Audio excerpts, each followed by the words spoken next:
everyone, and welcome to the CommuniCast, the sidetrack cast, the tangent cast, whatever you want to call this little adventure. This one, we're going to be talking about bad movies, because the last time we talked about movies, it was just what was going to be coming in the coming year, and comments on that. This one, we're going to be talking about terrible movies that we absolutely enjoy. So, hopefully there will be no fighting. We all love each other, I assume. Yeah. So, we got the actual guy that owns the little group, Blunder. Say hello, Blunder. Evening. And then we got Bobness. Actually, first time on the CommuniCast. Greetings. Yeah, I'm sort of the Failcast ambassador here. It feels out of place and organized, but hello, everybody. Yeah, that's how I felt when I was on the Failcast the one time. It was weird. And then we have the movie guy, Martyr. Hi, everyone. I'm glad I get to be last. Well, it's on the list, and I'm going down the list. And speaking of going down the list, I'm going to ask what everyone's favorite bad movie was of 2012. I'm going to start with Blunder. What was your favorite terrible movie of last year? Oh, Christ. I didn't watch that many films this year, or last year, rather. Probably, it wasn't so much a bad film, but it made me laugh so much when I did watch it. And it was Dark Knight Rises. Again, not saying it's a bad film at all, but Bane's voice, first time I heard that, I was pissing myself. Yeah, it was pretty damn hilarious. It made for good impressions. I didn't see it at the cinema. Basically, my friends had been doing an impression of him the whole time, and I thought they were just exaggerating, but it turns out they had been nailing it for the last 6 months. So when I finally got around to watching the damn film, I had to pause it and just sit here for about 5 minutes cracking up on my own, looking like a complete nutter in my flat. I liked the voice, so I'm not going to comment on that. No, it's grown on me. It's more the fact that it was just out of the blue, and I'd assumed my mates were taking the piss. But unfortunately, I haven't seen that many films this year, like that were new to 2012, so I can't offer much. Or how about this? What was a good bad movie that you saw last year? It doesn't have to be from 2012 if you don't want it to be. Oh, in that case, it was the one that actually started this whole thing. It was Blade 2. Because I love that film, even though I probably shouldn't. That movie is so damn awful. Blade 2. It is, but at the same time, it's got Christopher Christopherson saying "fucking nipplehead." I mean, come on. I remember watching that movie and I cracked up laughing when he said that. In the theater, too. Nice. Alright, Bobness, what about you? Ron Perlman. Oh, everything is awesome with Ron Perlman. You know it's going to be a good ride when he shows up. Unless it's Season of the Witch, in which case it's not a good ride. Oh, God, no. And wait, was he in... what was that awful Jason Statham film with Ray Liotta? Dungeon Siege. Yeah, he was in that. Oh, yeah, that was bad. I couldn't even finish that. See, the sequel to Dungeon Siege Tale was actually way, way, way better than the first one. It couldn't be worse. Jesus. That's also true. It would be hard to make a worse film than the first one. The reason I stopped watching it about halfway through, and it was for the stupidest reason. This guy had gone to the effort of hiding his troops in the trees, but what they did is drop down while the enemy was still 100 yards away, negating the entire point of hiding in the trees. Yeah, it was pretty stupid. I barely got past that point. I think I got maybe 10 minutes past that, and I couldn't take it anymore. I just kind of went, you know what? Abandoned movie, no. Not enough liquor. Liquor. Must go away. I had to go and put Snatch on just to reassert Jason Statham's awesomeness in my head. That is a good movie. I'm not going to lie.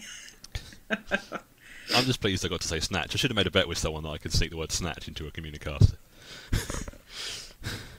And there you did. And I was trying to come up with a tasteful joke, and it wasn't working.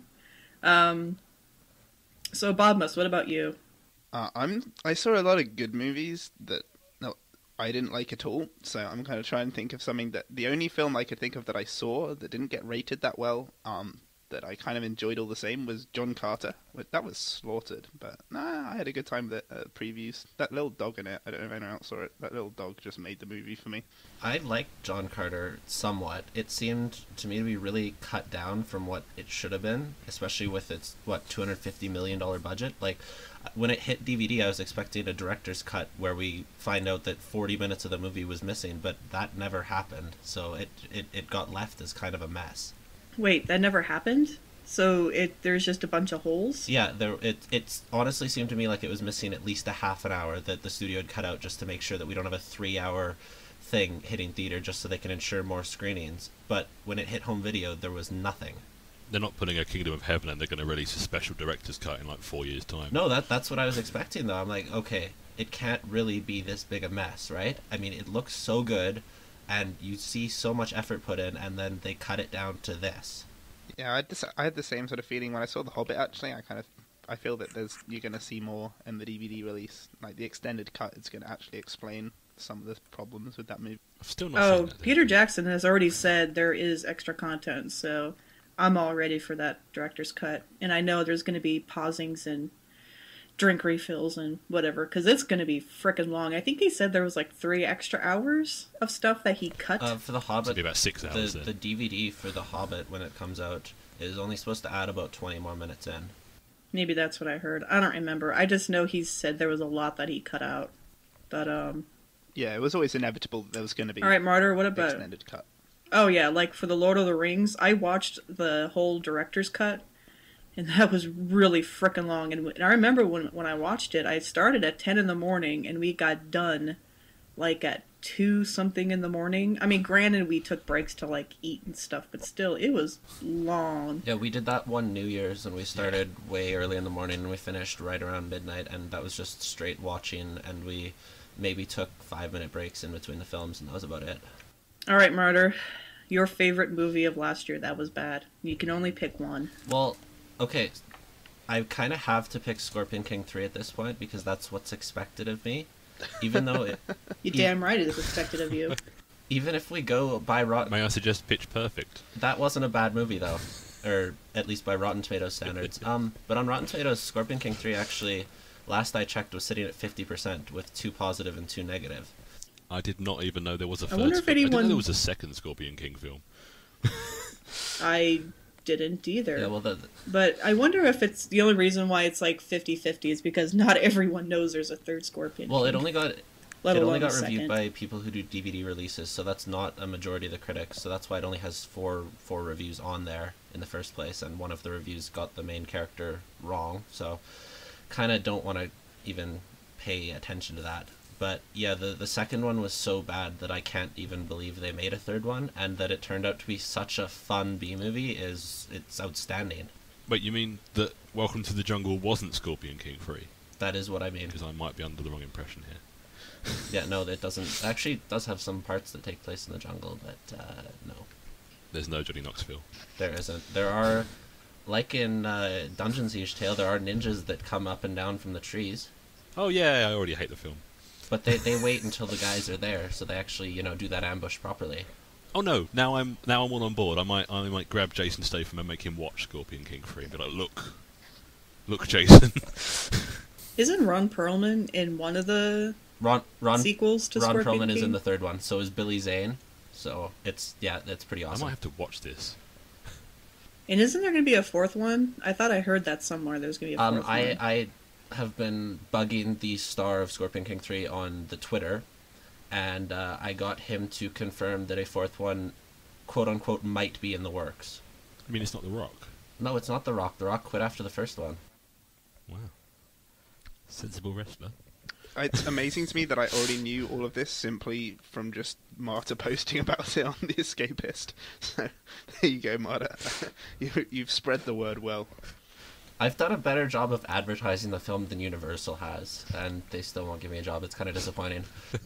No, it's fine. We've got a new tagline, The Escapist, for all your Scorpion King 3 needs. Oh, if only we could do that. Maybe if we ask Susan really nicely. Maybe one I'm day. still really hoping that Jim Sterling, he has that new movie Defense Force show. I'm really, really hoping that Scorpion King 3 gets on there. I'm really enjoying it thus far because primarily for his first episode he defended Alien 3, and for that I will love the man for a long time. It's been a long time since I've seen Alien 3. I remember I saw Alien vs. Predator, and apparently I'm a bad person for liking it. Oh, I like that movie too. Oh God, no! Well, how has that not been featured? Both those films are awful, and yet, I love watching. Admittedly, I am cheering on the Predators and the Aliens at this point, not the actual people. Right. But then I like to chalk it up as that I'm one of those people that will go out of my way and watch a bad movie just to see if I can just enjoy the absurdity of it all. Mainly because most of the movies I watched when I was growing up were terrible, and I used to just laugh at them. So maybe it's weird. I blame being raised on Mystery Science Theater 3000 for my love of films that are actually not wonderful at all. Oh, me too. Oh, I love that damn show. I have some of the seasons on my shelf, but I think I might have gotten all of them because for some reason they're not all released, and that makes me very, very sad because I love that show so much. Just be pleased you don't live over here because it is nigh on impossible to get them in Why? quality. That is... They're all Region 1. You cannot get them for love nor money. Aw. I know. I'm going to have to come to the States and steal your collection. No, you're not. You have to come find me first. And good luck with that. So, my favorite movie of last year, and I knew it was terrible. I knew it was going to suck, but I didn't care. I went and saw it anyways. And that was The Man with the Iron Fists. Ew. I don't care. It was awesome. So, the whole premise of the movie is this rapper, RZA, decided to make a movie. Right? I think he wrote it too. Write and direct it. I know he directed it. And his acting is god-awful. But Lucy Liu was awesome in that movie. And Russell Crowe had a bizarre role, and I have no idea what he was trying to do in that movie. But I don't care. The whole result was just this awesome homage to 70s kung fu movies. And it was great.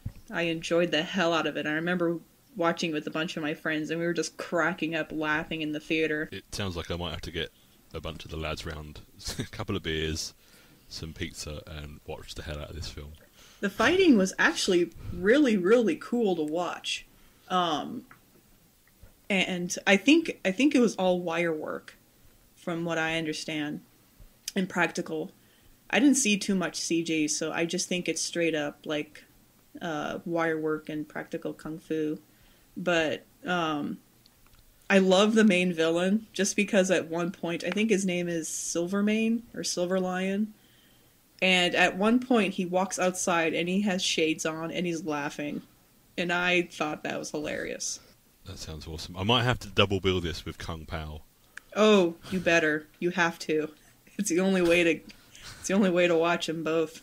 Just watch Man with the Iron Fist first so you don't have a big letdown by the time you get to it. Oh yeah, no, I'm building up to Kung Pao. Purely because, there's not a single film in the world that you can watch the most depressing film in the world ever.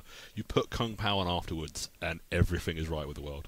I love that movie. I saw that movie in theaters. I don't remember when it came out. I think it was like 2002 or 2001 or something like that. Yeah, I just left school or college, so it was like, yeah, that sounds about right. Yeah, I was in high school when that came out. I don't remember when it came out, but I remember I went with my parents and saw it, and everyone in the theater was crying because we were all just laughing so hard. I kind of wish at the very end... I kind of wish at the very end they expanded the whole... the part where you see a bunch of Eiffel Towers come down and they're all aliens. Yes. I have no idea what's going on in that scene, but it was awesome. Steve Odihirk is brilliant. Have you seen all the Thumb films like Thumbtanic and Thumb Wars? No, I have not. Frank and Thumb, Bat Thumb. It's exactly what it sounds like. They're short films, like 10, 15 minutes each, but they're filmed entirely with thumbs. That is awesome. I will say already... We've wandered off onto good films. Oh, I know. I have a bad film. I don't really if you want to call it a film, or if it's more like a short. I saw it a week ago, and it's called Banana Motherfucker. And That is the finest title I have ever heard. The only reason why I even bothered to watch it was the title. And it's like 16 minutes long. And I think it's made in either Spain or Portugal. And it's nothing more of 16 minutes of people being murdered by bananas in the most horrific, over-the-top ways you can possibly imagine. And it's just beautiful. That is amazing, but the name won't work in Britain because it becomes Banana Motherfucker, which isn't as awesome as whatever you said that made it sound way more awesome. Why? What's wrong with the title? Well, it's the British accent, Banana Motherfucker. It sounds far too posh. Oh, that's because I enunciated everything. See, I'll watch it, but only if it's pronounced exactly as you did. Otherwise, I'm lost. I'm gone. Well, there's subtitles, and I'm pretty sure whoever says it in that language would just sound just great. But I really wish everyone would... I think you can buy it, too. I think you can get it on DVD or something like that. I don't know if it's worth the cash, because it's not that long, but still, it's something everyone should see, because it's just fantastic. I kind of want to hear it done in hilariously fake pseudo-Japanese English accent. Banana Motherfucker! I kind of do, I'd watch too, that now. released, like the dubbed version. Like reverse dubbed dubbed into really bad Japanese. Or we could have I remember Daystar making a really bad Japanese accent. We can make him do it, because that would be awesome. Yeah, but the only phrase I can say well is no, fuckaru you. I think we've descended into mild racism here. It's you. You are a bad influence. Yeah, we've really descended the right way. Every single cast I've pretty much been on ever has gone. I don't even have to talk, Slightly back and on it still track. happens. I am I'm a huge fan of Flash Gordon, but only in one format, and that is the special collector's edition I got, which has the commentary by the brilliant Brian Blessed. Wait, what? It is now the only way I could... Sorry? That's a thing? Like, that's a legit thing? Yep, it's a commentary from Brian Blessed, and it's now the only way I can watch Flash Gordon. Oh my god, I need to find this and watch it, because that just sounds amazing. He is obsessed with it. Green liquid, how did they do that? Seriously, it is the funniest thing I have ever seen. I know at the Escapist Expo, there was a showing of Flash Gordon, and Movie Bob did commentary over it, and it was hilarious. It was probably the funniest thing I saw the whole time I was there, and Movie Bob had this white tuxedo on, and it was wonderful. See, I definitely need to try and drag my butt over there this year. Yes, you do. Wait, Movie Bob was That funny? reminds me. Oh. Hey. Look, just because, you're not the favourite film critic on The Escapist, don't get No, personal. I actually like Movie Bob. I was just, taking that shot, taking that chance. That's fine. Fair enough. We'll give him a chance at a rebuttal. By the way, that reminds me. Has anyone have heard of Riff Tracks or seen anything from Riff Tracks? I've seen some of the best of clips on YouTube, and again, really took me back to my MST 3K days, being the same guys and stuff. I've never heard of it until now, so explain more, please. Sure. Basically what it is Mystery Science 3000 updated. It's basically Mike Nelson and two other guys whose names are escaping me right now from that show. It's Crow. Yeah, Crow and Servo. I know the puppet names, but I don't know their actual names. But they do this kind of like in the style of Mystery Science 3000, except like you don't see the row and the three figures in front. It's just they're watching a normal movie and they make fun of it, and it's absolutely hilarious. And I will admit that's the only reason why I have ever seen Twilight, was because of their riffing of it. And it's oh god, I was... It's the only reason why I got through it, because some of their stuff is hilarious, because I guess there's like these awkward pauses between everybody, and all of a sudden you hear like Mike or whatever just go, "Wine," and just pans to the next person, and they're just making comments, and it's just great. Because there's no way I'm watching that crap without commentary. Oh god, yeah, my ex forced me to sit through the first two films. The first one wasn't so bad because it was on Blu-ray, so I could just sort of not pay any attention and just stare at the wall or something, which could act better than Tart Face. But the second one was in the theatre, and I was sitting next to her best mate's boyfriend, and we decided we would rather see... Don't they go and see another film in that film, and it's called like Face Punch or something? I would rather see Face Punch. I was actually going to bring up the Twilight Saga for this cast, so... Yeah, I'm the same here. That you just reminded me of the film that I saw last year that I enjoyed that was critically slated, Breaking Dawn Part 2. That movie is, like Movie Bob said, a great comedy. It really is. It actually wasn't slated that bad. It was close. The first Twilight was right around 49% on Rotten Tomatoes. I think the second one, or Breaking Dawn Part 2, actually did around there as well, mostly because of that finale. Yep, 48% worth. Oh, you mean the bit where the non-fight happens? Well, where they actually filmed the fight and you get to see the fight, and it is really, really awesome. No. I meant like that was the... Yeah, that bit was hilarious, but I meant like they actually... I guess what I'm trying to say is they still did the cop-out ending from the book, even though they showed the bit. Yeah, well, they had to. I mean, if they didn't do that, they would be lambasted by the fans, right? Can you imagine the fangirl rage? Jesus. But I was also going to bring up the first Twilight, which was also... I think it's a really campy film. Like, if you've seen it, there's a scene where Bella walks into the classroom and it's all slow motion, the wind's blowing her hair, and you're like, there's no way you can be taking this seriously. It's just so campy. Yeah, it's got to be. You know, I'd like to think that the whole thing, from start to finish, the books and everything, is a parody. That's not true at all, but I would like to think that, because it would restore my faith in some of the... Well, I think the first film genuinely was. I think it walks that line where you can take it either way. You can take it seriously if you're a big fan, or you can take it as a joke if you're not. And then it was the next couple of films that missed that, and that's... Well, I mean, that's why I didn't like New Moon. Eclipse was like New Moon, but just a bit better. And then the fourth one, nothing happened in it. Yeah, it looked like... The only reason why I've seen these is because people were making fun of it. But it seemed like...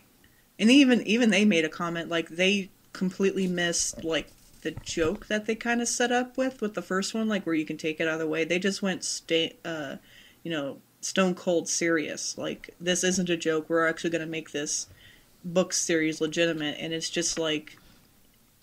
They kind of missed the point of the first film, so... Which I thought was kind of... weird. And it was only with the fifth one, with Breaking Dawn Part 2, that they actually got back to that type of camp. I mean, one of the very first scenes in Breaking Dawn Part 2 has Kristen Stewart tackling a cougar in midair. I mean, you can't... It's so silly. That's the best part of the whole movie. Physics in that scene. And they finally got back to that tone with the fifth one, and it was only if the middle three could have kept that, the series actually might have been worth something.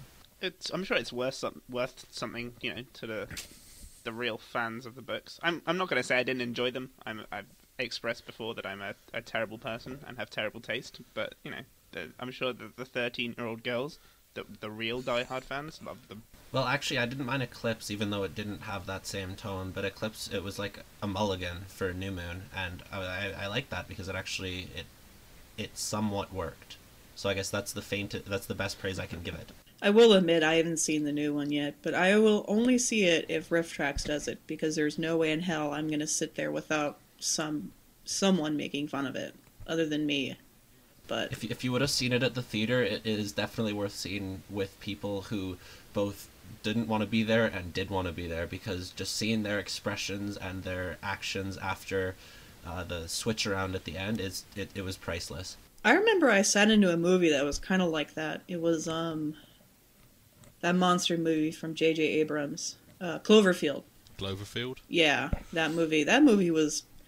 I don't really know how I feel about it. It had awesome parts, and I was really pissed when they killed off my favorite character. Well, Was that the chick that explodes? Yes. Yeah, she was my favourite as well. We had to go and kill her off, and that douchebag with the cameras was just, oh my god. But I remember at the very end, because I remember I went with 2 other friends, and we were just, there was like 10 other people, and we were all screaming at the screen, like, what the hell are you people doing? At the very end. And we all stuck around after the credits, because we all figured there has to be something. There has to be something at the end of this craptastic movie. And at the very end, I don't remember what was on the screen, but all of a sudden you heard, please help us, and you can just hear this gigantic groan coming from all of us, and we just walked out. No, I need to add, I'm going to mention 2 series here that I must profess to loving, even though I know that, well, in one of them, the first film was actually really good, but it has quickly descended from that, and that series is Tremors. I've only actually seen the first one. Never seen it. And yet I own all 4 of them. I just haven't gotten around to watching the other 3. Mostly because I didn't really enjoy the first one that much when I saw it. I don't know, that was like 5 years ago or something. It may be partly nostalgia because I did watch it a lot when I was younger. And I think now when I watch it, I just enjoy it for the ride it is. But yeah, it gets progressively worse, and fewer people from the original are involved, as is the nature of these things.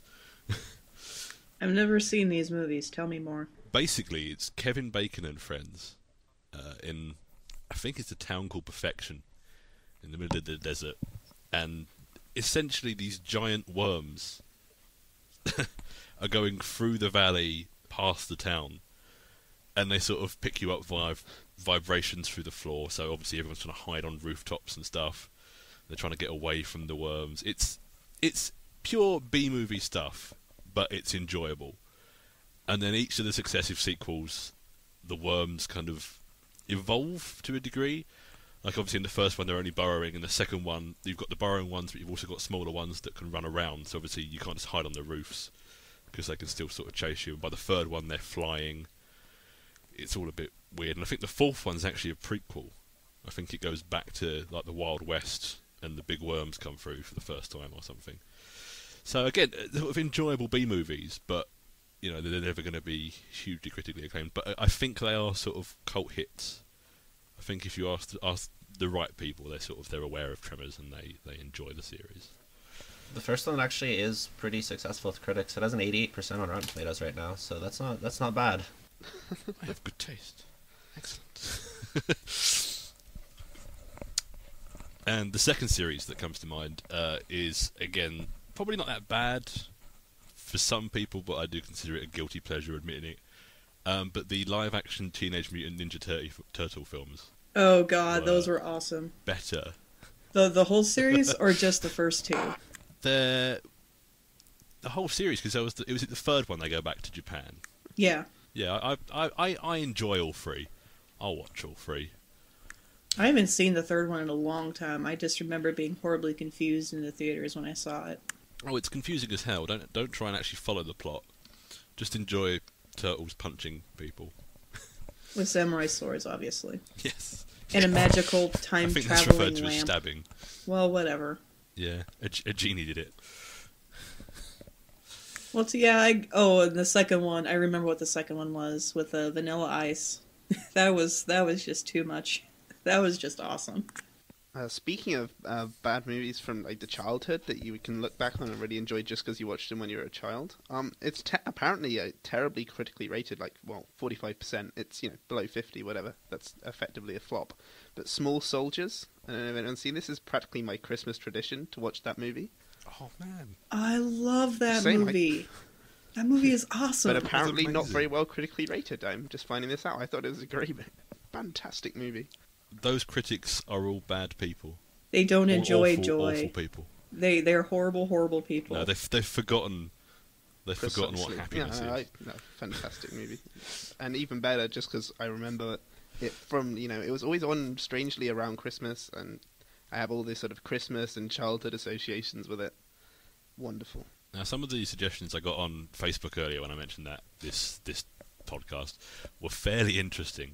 We had sort of, I mean, do you guys want to hear some of the suggestions that people came up with? I think I saw some of them, but go ahead. I mean, we got Daylight, that wonderful Sylvester Stallone movie, where a tunnel is the main enemy, if I can remember that one. Dracula 2000, lots of mentions of The Room, but I think that's just flat out bad. Not so bad, it's good. So bad, it's good. I enjoyed it when Riff Awful. Tracks did The Room. The whole high mark thing was too much. I definitely want Kick Puncher to be real. Yeah, no. Which, yeah, if no Kick one's Punch. seen Community, is basically a pissed. Yeah. His punches have the power of kicks. It's sort of a piss take on cheap RoboCop rip-offs of the early 80s, Including the 90s. 2 RoboCop sequels. Yes, yes, quite clearly actually. Yeah. Street Fighter with Jean-Claude Van Damme and Kylie Minogue, which I'd agree with. That is probably an awful film, but you know what? I'd admit it. I enjoy the odd rewatch of Street Fighter. Yeah, because it has Jean-Claude Van Damme and him trying to act. What can you not love? Exactly. The Piranha films. All of them? Brilliant suggestion. Well, more the original Piranha and Piranha 2: The Spawning. Okay, good, because I was... Which I suppose you can't be too harsh on, because that's James Cameron's first film. Yeah, so. I was thinking if you're if you're telling me Piranha 3DD is worth seeing, I gotta stop you there. That's worth seeing purely for Kelly Brook. Just No, that's that was enough. Piranha 3D. They made a sequel for 2012 called Piranha 3DD, and it was way worse. Fantastic. That's going to be watched. The Wicker Man remake as well. Purely, I've suspect, seen a for the fantastic BC. video that my flatmate made me watch several times. It's basically a trailer for the Wicker Man remake, but done and set to Walking on Sunshine and sort of portrayed as a comedy film of him sort of punching little girls and stuff. It's pretty hilarious. That is fantastic. I found the Wicker Man remake just boring. Like, it wasn't... I guess people had built it up too much, but when I finally got around to watching it, it was just so dull. I think it's one of those things you're best off just watching one of those best of collections on YouTube. And just getting 15 minutes of Nicolas Cage being Nicolas Cage in a bear costume and punching people. Yeah, that was like the only scene I thoroughly enjoyed in that whole movie, to be honest. That and the bee scene, obviously, but him being in a bear suit and punching a lady was just perfect. And of course, we could actually... I did have a very... We could do this entire cast on Nicolas Cage movies if we really wanted to. Yeah, if him being in a film is probably a sign that it's going to be so bad it's good. Like the new Ghost Rider. Well, except for There is nothing good about that film. except for Leaving Las Vegas. That movie was depressing as fuck. The new Ghost Rider? The new Ghost Rider is at least better than the first one. I had a confusing time watching the first Ghost Rider because I would admit I'd had quite a few beers, but I fell asleep halfway through. Woke up after what I thought was about 10 minutes. It was about 2 hours later, and the people with me were halfway through Saw 4. And it took me about half an hour to realise that I hadn't seen Nicolas Cage in a while, and I thought I was watching a really, really gory Ghost Rider film. Well, the first one, I don't blame you for sleeping through it. It's really tough to get through. But the second one it was made by the guys who did Crank, so you know the type of movie you're getting into. Oh. Yeah, I like Crank. So it's very fun as a cheesy B movie, I thought. I just looked it up because I couldn't remember the name of this movie, but it's a horror film, and those are typically the best for cheesy, stupid B-movie enjoyments. And it's Dog Soldiers. Yes, Dog Soldiers was... I people love like Dog Dog Soldiers. Soldiers, though. Yeah, but I've run I into could people quote that Dog hate. Soldiers from here until... But I've met people that actually hated that movie because it was just... I guess it's stupid, but I enjoyed that film. It's so bad, it's great. I love the hell out of the film. I mean, who can't love a film where a guy about to get eaten by a werewolf says, "I hope I give you the shits"? Yeah, that was the best. That was one of the best lines. And I like the guy. I don't know his name, but he was the villain in Scorpion King. He had the best lines in the whole movie. He was just hanging out on the bed, just being completely miserable. Sean Pertwee, I think.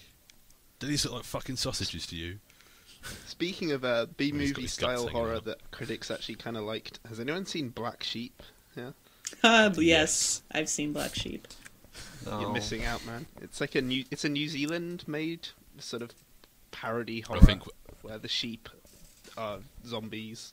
It's stunning, but an 80% again on Rotten Tomatoes.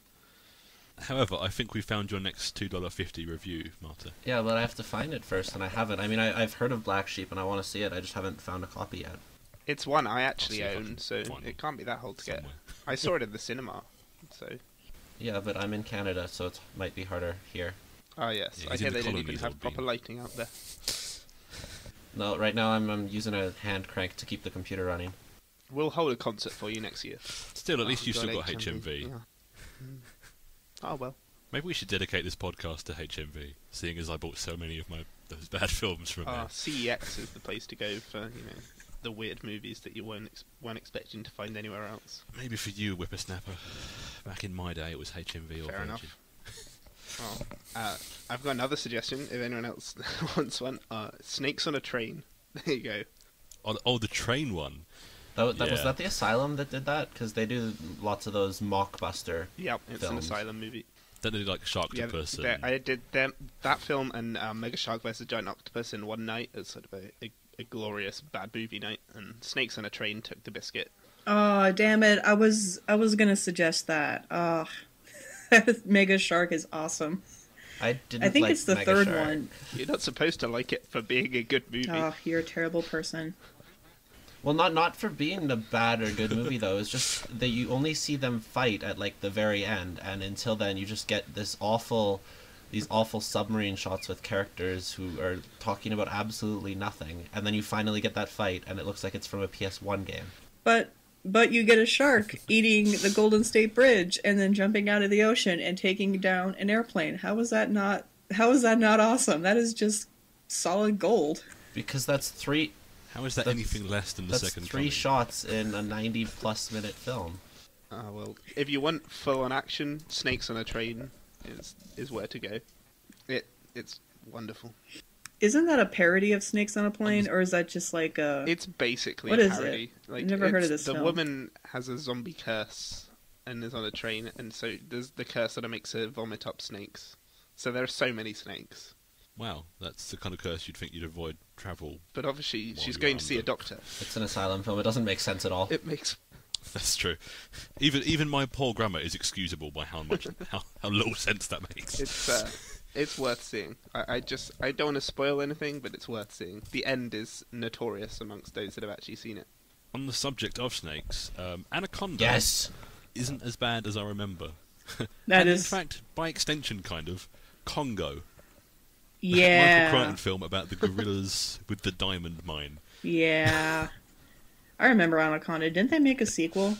They had their 4 Anaconda films. I recently, like just 2 weeks ago, decided to watch all 4 of them in one day.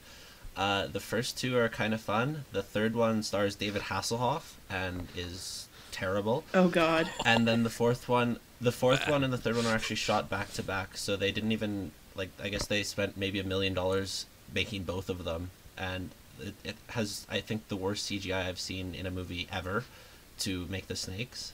And the last 2 are really, really terrible, whereas I thought the first 2 they're fun in a B-movie kind of way. Yeah, I enjoyed the first one. I wasn't aware there were more. I knew about the second one. I didn't know the Hoff was in one of them, so I may have to try and procure that one. Yeah, he's top billed, but he's not really the star. He only shows up about half an hour into it after just a couple of short scenes before then. And in his time before he becomes a main character, he doesn't take anything seriously, and those scenes are actually fun, just seeing David Hasselhoff not act. But John Rhys Davies is also in 3 and 4, who played Gimli in the Lord of the Rings movies. He's a lot of fun to watch. Just convince yourself you're watching Sliders. It's fine. Good lord, I haven't seen that in a long time. Good old Sliders. But going more retro, one of my favourite films as a child, and was awful, was Jaws 3D. Purely for the hilarious effects and the fact that 2 marine biologists are attacked by a shark, and the first thing they say when they get out of the water is, "What was that?" It's pretty clearly not a starfish. I haven't seen the movie, but that is the quality science I expect from that kind of a movie. Yeah, and it's also worth it for the brilliant 3D shot of a fat man in a rubber dinghy, sort of just rotating past the camera. Is that story related or just shoved in there for fun? No, because it's at the water park where the shark is for some reason.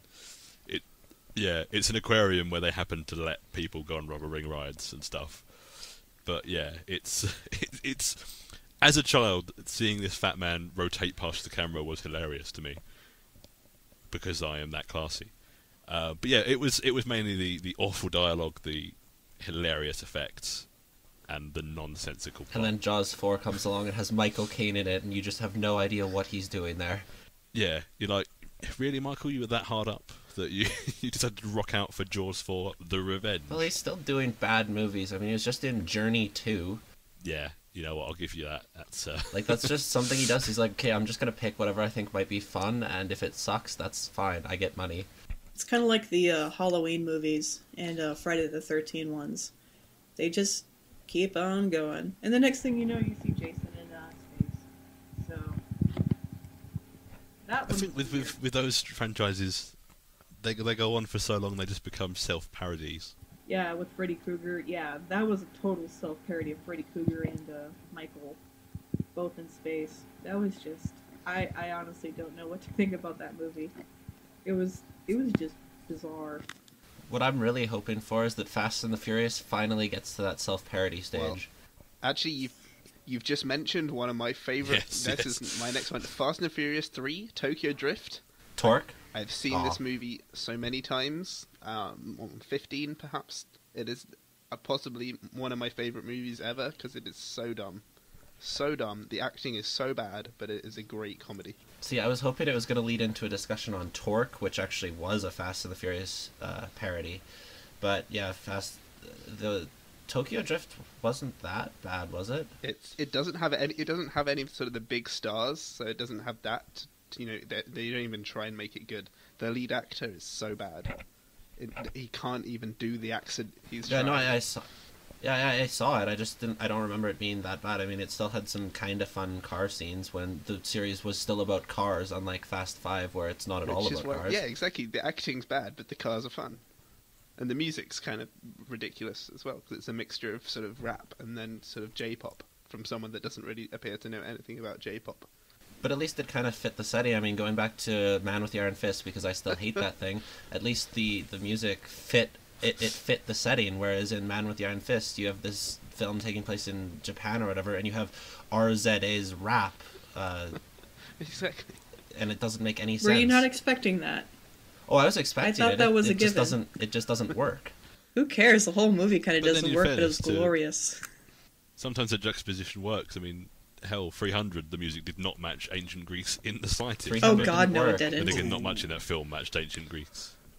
I enjoyed 300. It was still a fun film. It was okay, but it in terms of a Zack Snyder film, it was. I think it's his worst film, even counting that owl thing.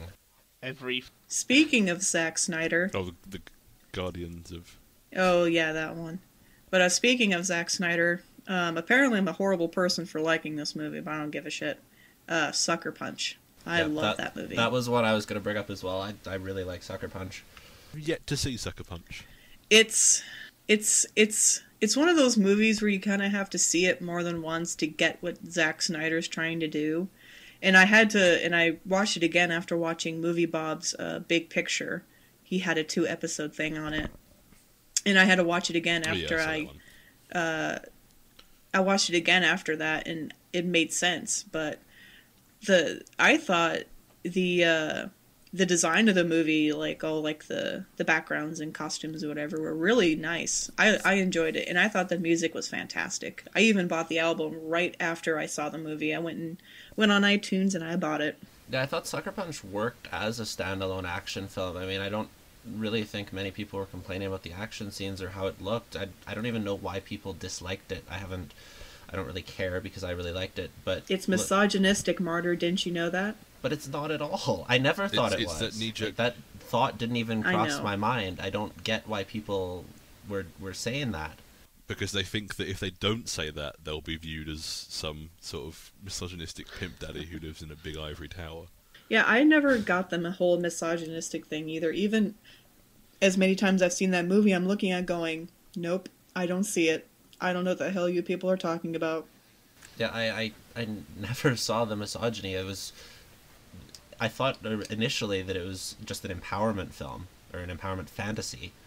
And I don't know if I quite go that far to that side anymore, but I never veered towards misogyny. No, I don't either. So I've even read some reviews on it where just to see where they went with it, and their explanations didn't match up to what they were trying to say. So I think I don't know what they were trying to say, but I don't get it. I thought it was a great film, and I thought I just think that the movie was probably too high-minded for some people to get it. Not to sound like a snob or anything, but I kind of think that, especially when you get like the whole misogynistic comments about it. That's what I think anyways. Well, when you go in with the expectation based on that trailer that it's just going to be a mindless action film, and you get something that challenges you a little bit, you're going to be put off, I think, is what happened to some people. Yeah, that makes sense. Because the way that the trailer showed, it was nothing more than an action film, and then what you saw was something completely different. So I think whoever did the marketing on that didn't do a good job. And they really, they missed the tone of it. I mean, it's not a happy film per se, and yet the trailer was all, hey, let's just go kill like German soldiers in World War I with machine guns and katanas and giant robot things with Hello Kitty painted on them. Yeah, and didn't the movie start off with a rape, like a post-rape thing, or incest thing? Because that was a bit much. Because I was not expecting it that. implied rape. I don't think it didn't show any. Oh, that's right, it did. Yeah, it was implied rape. But it was still just like, wow, that was totally not what I was expecting from this movie. What the hell are they doing in an insane asylum? I don't understand what's going on. Yeah, it was mismarketed and it was mishandled, and yet I really enjoyed it. I will say one of my favorite, going back to guilty pleasures, one of my guilty pleasure series is the Mortal Kombat movies. Even the second one. Oh, man. It was pretty bad, I but have not seen those in years. I haven't seen them in years either, but the last time I saw it, I was probably 4 years ago, was the last time I saw them, and I still enjoyed them for how absurd they are. Even like the second one where the CG was crap and the story was just bananas, but it was I still enjoyed it. I enjoy Chronicles of Riddick a lot more than I apparently should. Yeah, you definitely shouldn't enjoy Chronicles of Riddick. I enjoy that movie. But again, awful film. In the middle of it is Dame Judi Dench. What is it with British people disappearing in films? Like, hugely renowned British actors just... And she also has no reason to be there either. Her character is pretty much completely pointless. Yep. But what I love was that I read on an article on Cracked that because her and Vin Diesel are both quite nerdy, apparently they were running a D&D game off set. Okay. I've heard Vin Diesel is a huge D&D nerd, but I have not heard Judi Dench being... Really? Because she seems all like proper and whatever. I may be wrong. That would be pretty awesome if I that's may be true. wrong about Judi She's Dench's so involvement. sorry. That seems so unlikely. Like, no. It just... You just refuse to believe it. She could have been persuaded by Vin Diesel's roguish charm. Maybe it's just that I would like to have her been involved in the games. Yeah, okay, I can see that. Yeah, okay, she definitely got involved. That I think it would be awesome that he just sort of sits down and just goes, "Hey Judy, do you want to do some roleplay later?" And she's like, "Yeah, I'm totally fine with that. Let's rock it." And Because that's exactly how Judi Dench would speak. We do this. Yeah. I just have that image in my head, and it's pretty damn hilarious. Her being all prim and proper, and him with his deep voice. You enter a room. Moss clings to the wall. I use looks. Search for traps. I think this should be the entirety of the podcast. Or as my roleplay group would say. It should be. Yeah, as my roleplay group would say at this moment, danger sense? That is the most common phrase in our roleplay group. I've been lied to all this time then when I thought it was I cast Flair. Oh no, we don't do D&D. Anyway, what we're actually doing is a teaser campaign for the next cast, I think. Yeah, in fact, he isn't even here. Yep. Because none of us here know what the hell you're talking about. Well, I'll save it for the next one. Actually, I just thought of it. Another series I enjoy, probably more than I should, is the Resident Evil series. I enjoyed that series. Yes. Yeah, I gotta agree with you there. I don't know. Maybe it's just Mila Jovovich. I probably just butchered her name, but she's just great in that movie. I think she's the only one in on it, and she just does it perfectly. Her fight scenes are just amazing. And I enjoy that in the one called Apocalypse, pretty much everyone dies. Yes. Spoilers for anyone that hasn't seen it, but everyone dies. The main characters live through Apocalypse. Oh yeah, in a film subtitled The Apocalypse. Well, she does. I'm pretty sure she's about the end. No, because they have... everyone I liked died. They have, what's her face? Jill lives through it, and the gangster guy lives through it, or wannabe gangster guy, and the child, and... yeah, it's been a while since I've watched it. Oded Fair's character also lives through it. Yeah. Does he? I'm misremembering that film. I kind of am too. Of the next one. No, because they all drive. I haven't seen the latest one yet. Because Jovovich's character gets captured, and then they break her out of the prison, and they're all driving away in the car, and that's how it ends. What about the one where they're driving across the desert? That's Extinction. School bus. That's the one I'm thinking of, not Apocalypse. Extinction. Because Apocalypse is the second one. Yeah, that's where they have the goofy rubber monster thing. Yeah.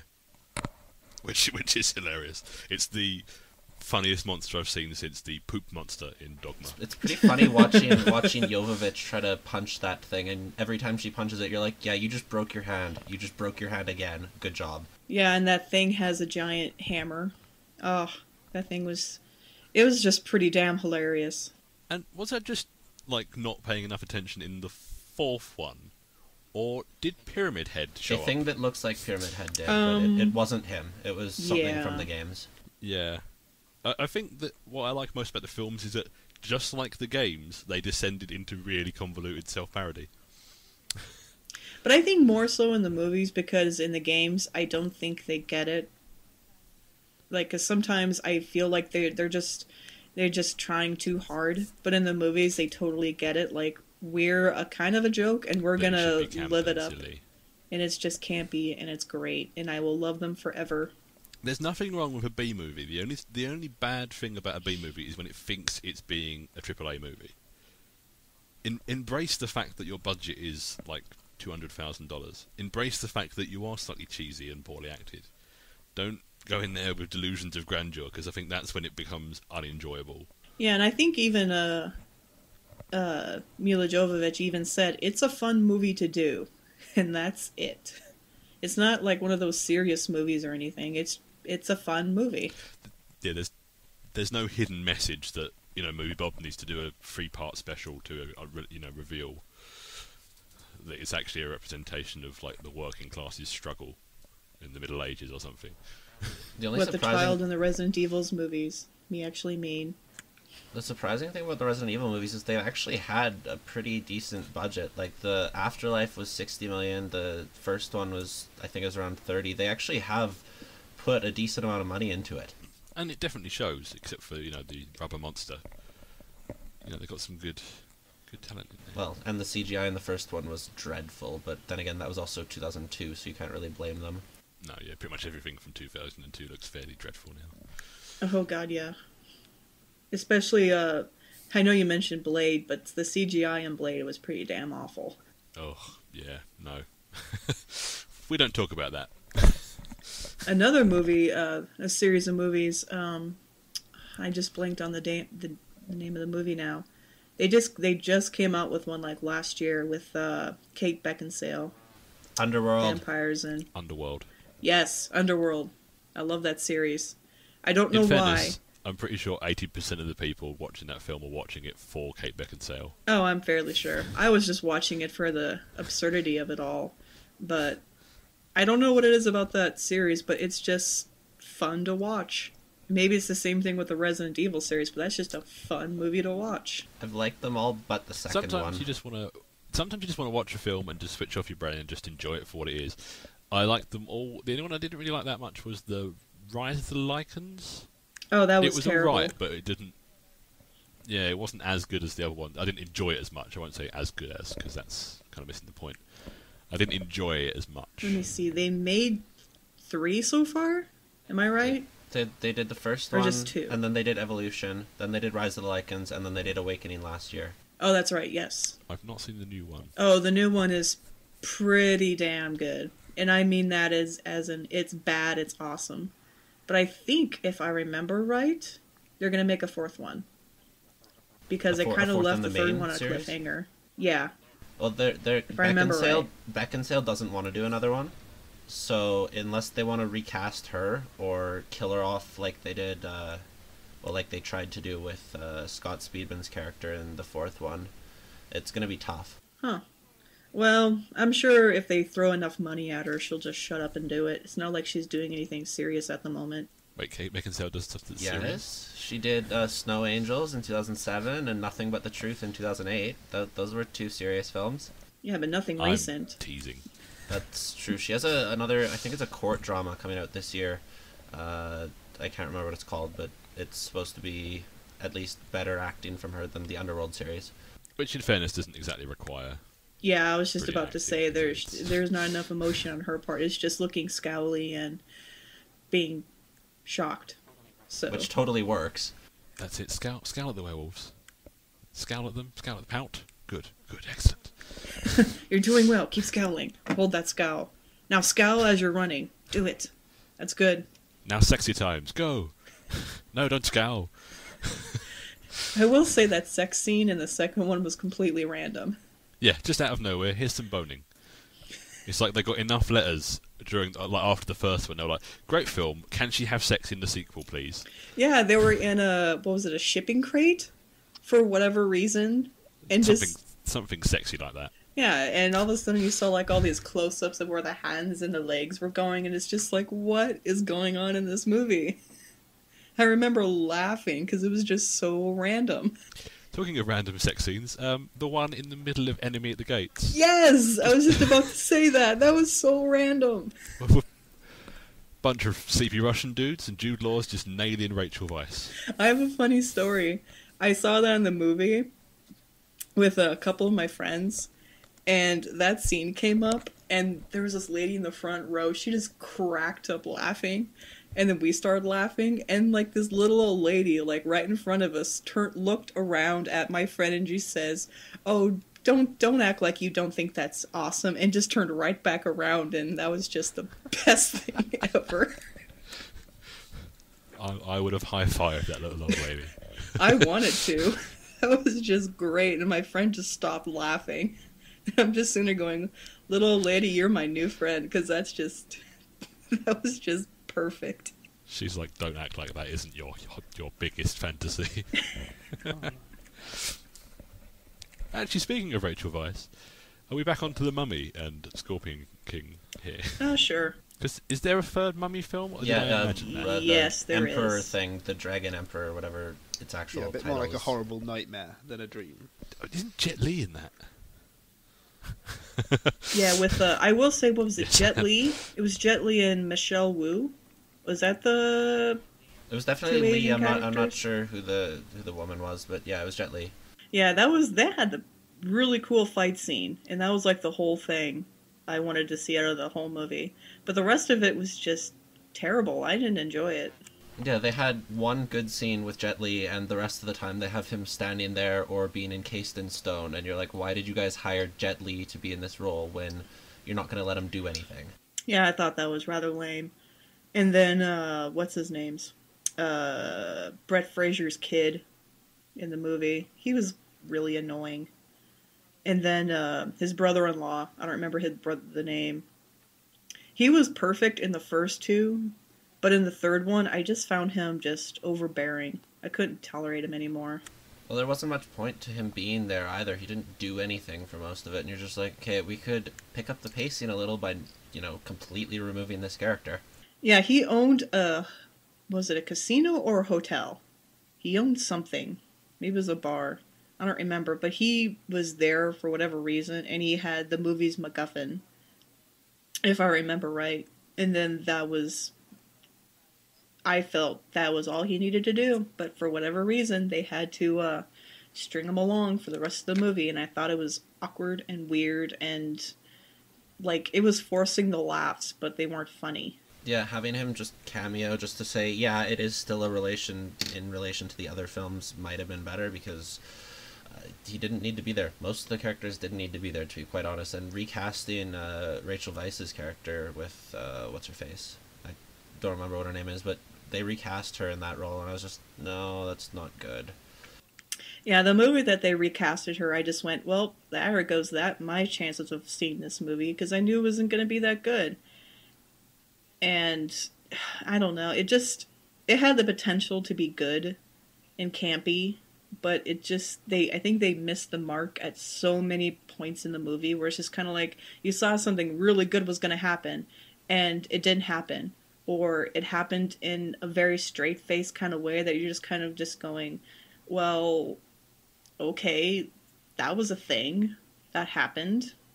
I don't get it. Yeah, the first two films were silly, but they were also kind of fun. Whereas after I watched them, I'm like, you know what? We don't need an Uncharted movie. The first two Mummy movies will suffice because Brendan Fraser basically does Nathan Drake's thing. But then in the third one, it kind of fell apart. And then, coming out of the second Mummy movie, you think that Rachel Weisz could be an action star. That never happened, which I thought was weird because Van Helsing was that director's next project, which is a movie I wanted to get into. And I really thought that he would have cast Weisz in Beckinsale's role for that film, but turns out he didn't. Yeah, for what I remember, she did 2 other movies that were kind of action-oriented. One was the Bourne movie, the recent Bourne movie, and then Constantine, if I remember right. She was in Constantine. I don't think she did any action in Constantine, though, and calling anything in Constantine action is kind of undervaluing action. It's generous. Well, it's supposed to be. Constantine is supposed to be action-oriented, and that never happened. It was, I don't know what that film was trying to be. She's supposed to be British and blonde. Possibly. If you want to get technical. And that's a fair technical assessment. But we might get to see the proper Constantine if Guillermo del Toro gets his... Which he won't. God, I hope so. Dark DC film.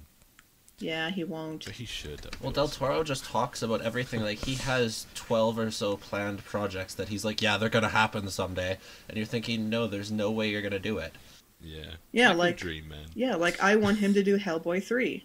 But I don't think that's ever going to happen. Oh, hell yes. Well, Hellboy 3 has a script, and they're looking for financing right now, and they need to get it done soon if they're going to, but he's saying that they need $150 million for it, and when neither of the 2 Hellboys beforehand together didn't gross $150 million domestically, it's going to be a tough sell. Yeah, I'm kind of calling... Just wedge Constantine in there.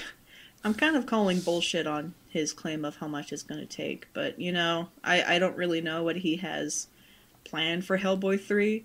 I don't really care. I just want it to be a thing, because I enjoyed the first 2. Just follow Ron Perlman around. Because I bet he hangs out in that makeup all the time. I know I would.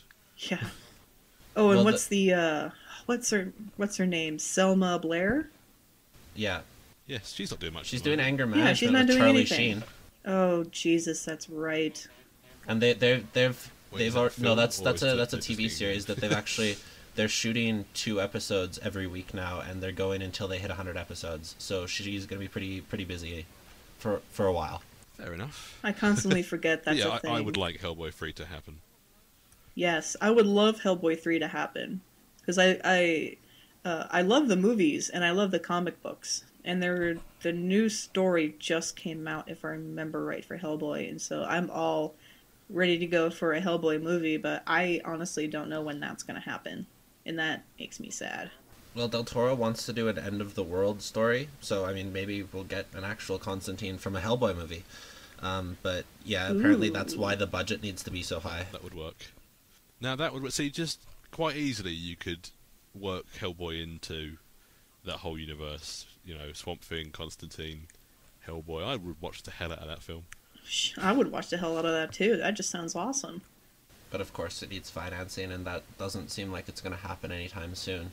But it needs to if it's going to happen, because Ron Perlman's, he's over 60. I mean, if you're 65, do you really want to be doing 4 hours of makeup and then doing action scenes for 8 hours a day?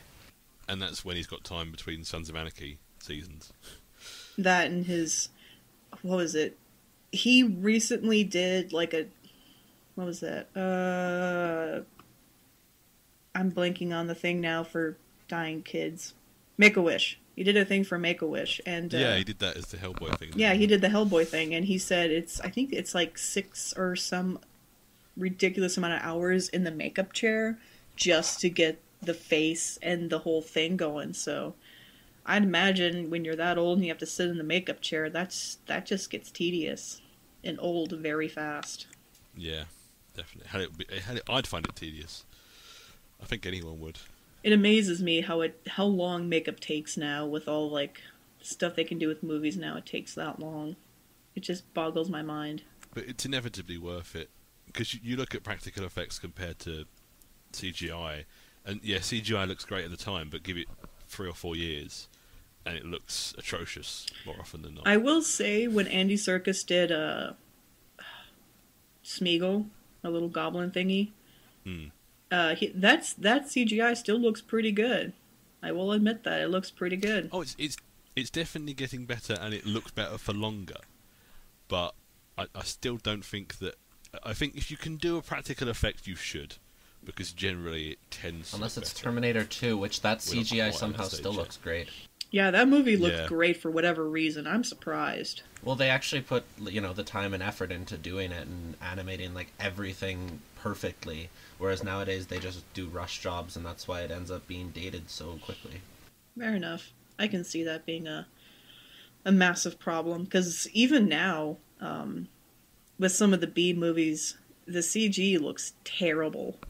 Even for like something that should be, easy to do, it just looks out of place, and you can tell it was a rush job. I'm looking at you, Birdemic. I'm looking at you, Anacondas 3 and 4. I will say Birdemic had its charm. It was pretty damn awful, but Yeah. the whole point of making fun of the movie quite was... clearly... The whole point of Birdemic was how bad the CGI was. So that had that thing in its favor. That was clearly the intent. Like how badly can we do this exercise? You know what? We haven't talked about any bad comedies or poorly scored comedies yet. So you guys have any suggestions for those? We've already mentioned Kung Pao, so there you go. Oh, you're right. That is one. Wait, that scored poorly? People are missing the point of that film. I know. Well, But then again, I've always thought bad movies were comedies, so what do I know? Yeah, there's I find nothing funnier than a bad horror film.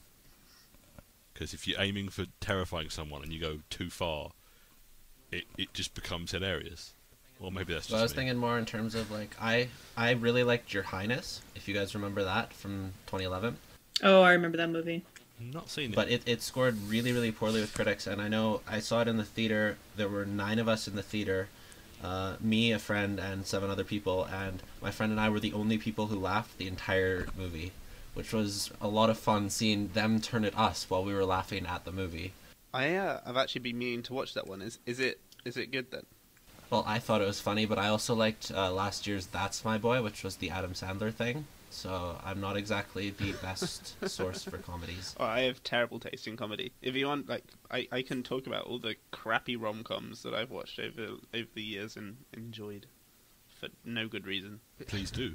Yeah, please do. I don't mind some rom-coms either. So. Alright, God, I can take it away. Well, one of the ones I've seen a ton of times is She's the Man. Now, someone was trying to tell me that It is is actually indeed. a reworking of Shakespeare, which is something I refuse to believe. No, it's a version of Twelfth Night. In the same way that 10 Things I Hate About You is what's 10 Things?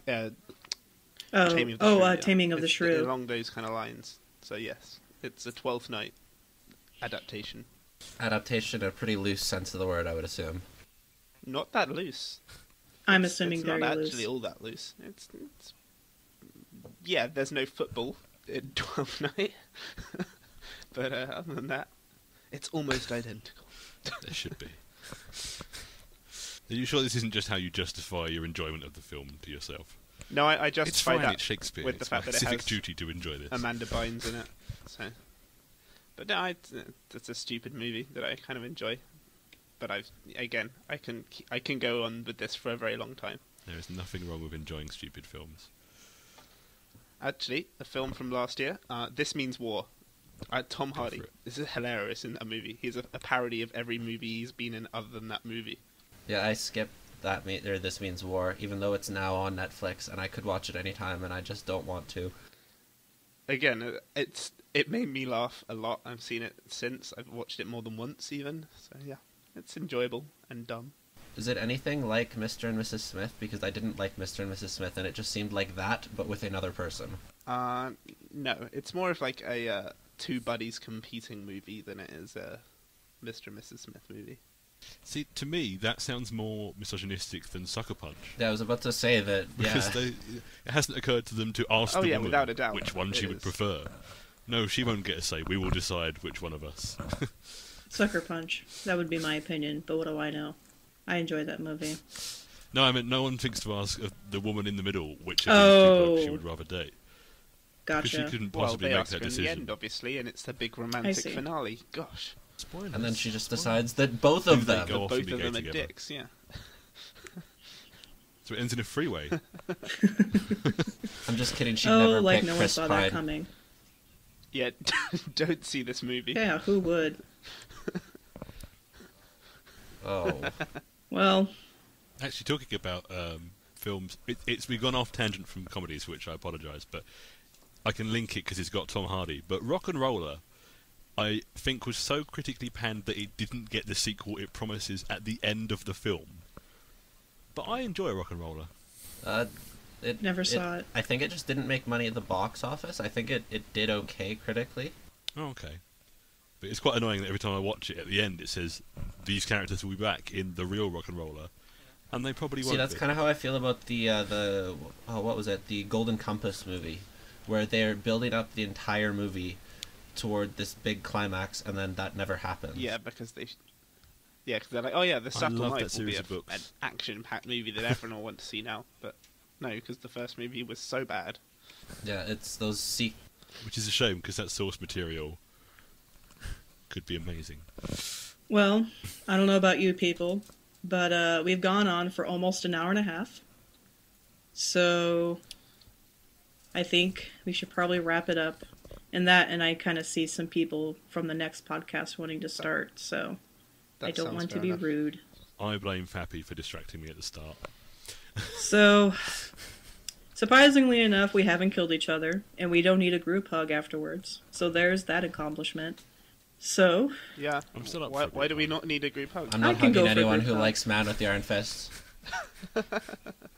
fine then. Everyone but Martyr, go in for a group hug. That was beautiful, guys. That was wonderful. That was awesome. I have the weirdest boner right now. I am sorry for that. But anyways, thank you for listening. And if this was terrible, we were talking about bad movies, so you're welcome. So, with that, say goodbye, everybody. Bye-bye. Bye.